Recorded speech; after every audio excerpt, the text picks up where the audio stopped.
My name is L.R. Braden, and I am the author of the Magicsmith Urban Fantasy series.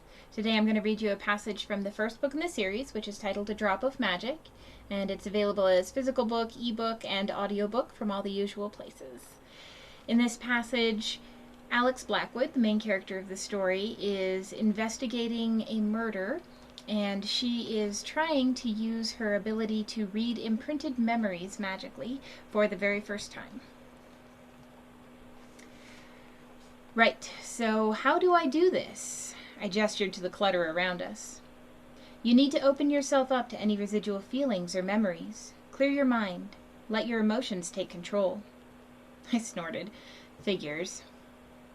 Reaching my hands to either side, I pushed further into the mess, brushing things as I passed. The corridors winding through the clutter were narrow. In some cases, the passage grew so tight I had to turn sideways to get through without disrupting anything. I chewed my lip as I worked, fighting to keep from slamming the door on my emotions as grief, anger, and disappointment snaked out of their cage and wormed into my thoughts. Gritting my teeth, I dropped my hands to my sides.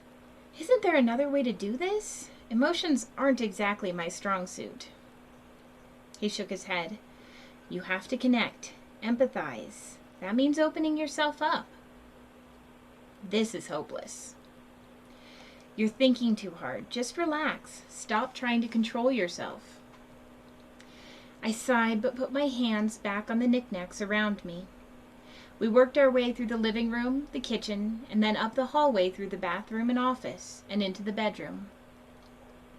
I walked around, setting my hands on her dresser, nightstand, the old phone beside her bed.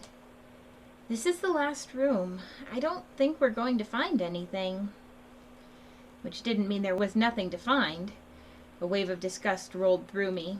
There might be a clue to Aiden's killer right under my nose.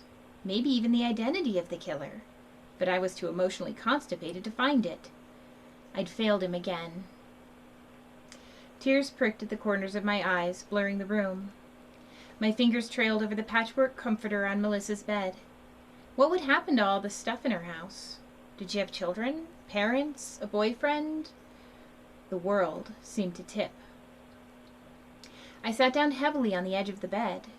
The light changed, like night had come in an instant. A surge of surprise rushed through me, disproportionate to the situation. Anger and fear danced around the edges of my shock. None of these emotions were my own, but they filled me like a balloon until I felt I would burst. The feelings were directed toward a hazy presence beside me, and I turned my head to find their target. I was not alone on the bed. Thanks for listening and happy reading!